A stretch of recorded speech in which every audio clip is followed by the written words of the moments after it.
ओम शांति। अव्यक्त महावाक्य है 3-10-69।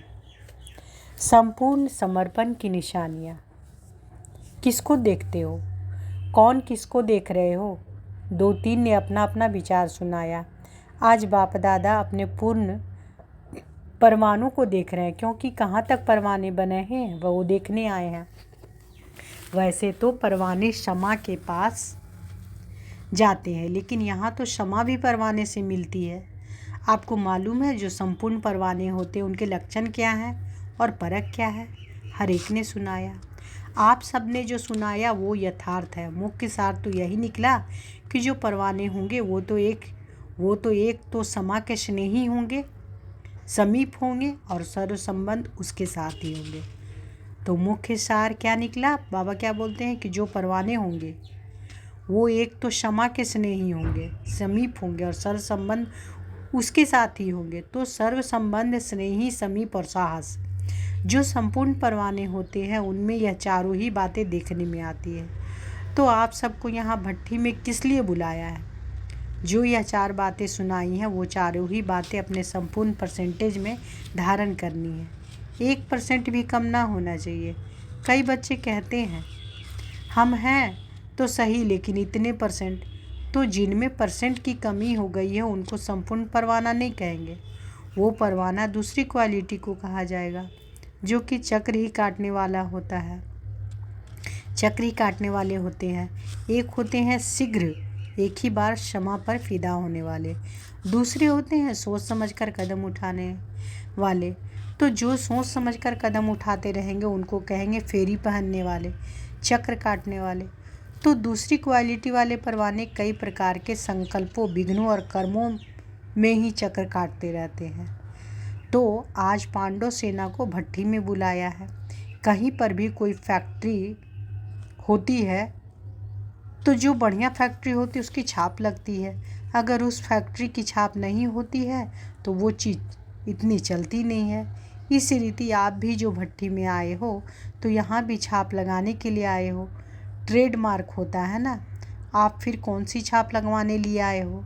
संपूर्ण सरेंडर या संपूर्ण समर्पण का छापा अगर नहीं लगा तो मालूम है क्या होगा? तो बाबा क्या कह रहे हैं कि यहाँ छाप लगाने के लिए आए हो तो ट्रेडमार्क होता है ना। तो आप फिर कौन सी छाप लगवाने के लिए आए हो? संपूर्ण सरेंडर या संपूर्ण समर्पण का छापा अगर नहीं लगा तो मालूम है क्या होगा? जैसे छापा ना लगी चीज़ की वैल्यू कम होती है, उस रीति से आप आत्माओं की भी स्वर्ग में वैल्यू कम हो जाएगी। तो अपनी राजधानी में समीप पाने के लिए यह छापा लगाना ही पड़ेगा। माताओं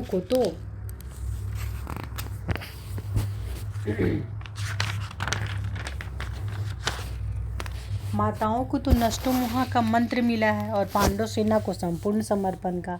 पांडवों का ही गायन है, गल कर खत्म हो गया। पहाड़ों पर नहीं, लेकिन ऊंची स्थिति में गल गए। नीचाई से बिल्कुल ऊपर जो अव्यक्त स्थिति है उसमें गल गए, अर्थात उस अव्यक्त स्थिति में संपूर्णता को प्राप्त हुए। यह पांडवों का यादगार भी है।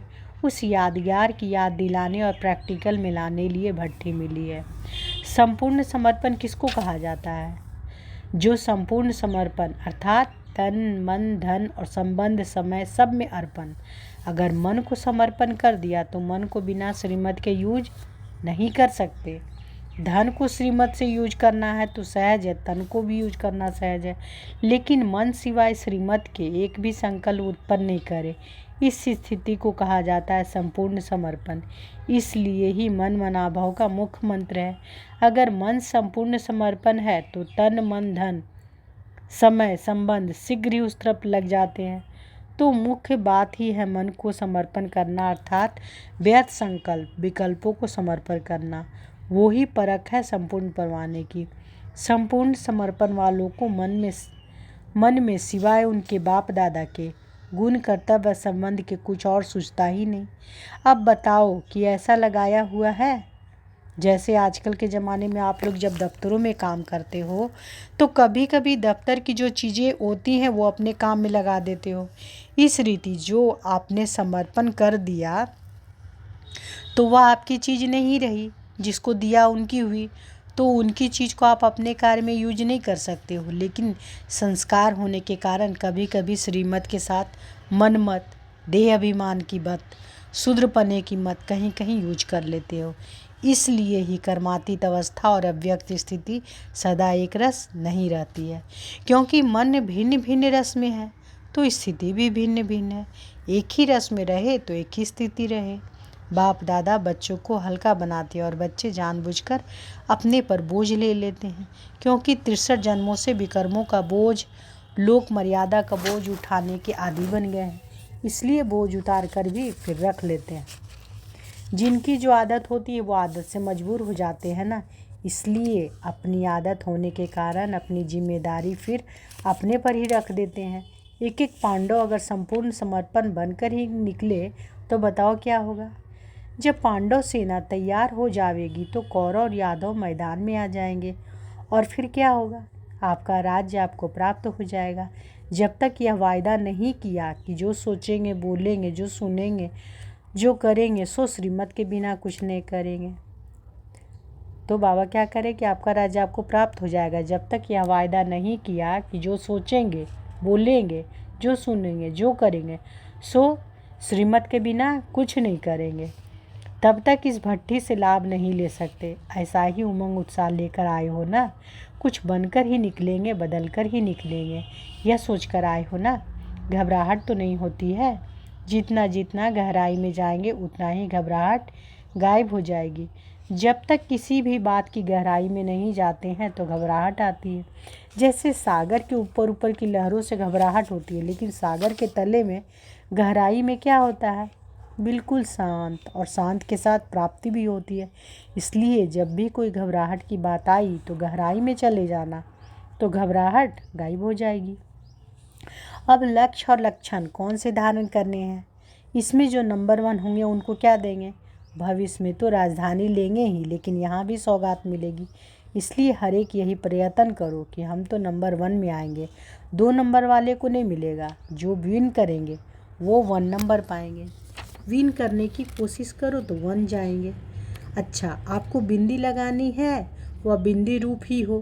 बाबा कह रहे कि अच्छा आपको बिंदी लगानी है, वह बिंदी रूप ही हो। टीके कितने प्रकार के होते हैं, आज आपको डबल टीका लगाते हैं। संगम पर निरोगी बनने का और भविष्य में राज्य भाग का। बिंदी रूप की स्मृति रखने के लिए बिंदी लगाते हो।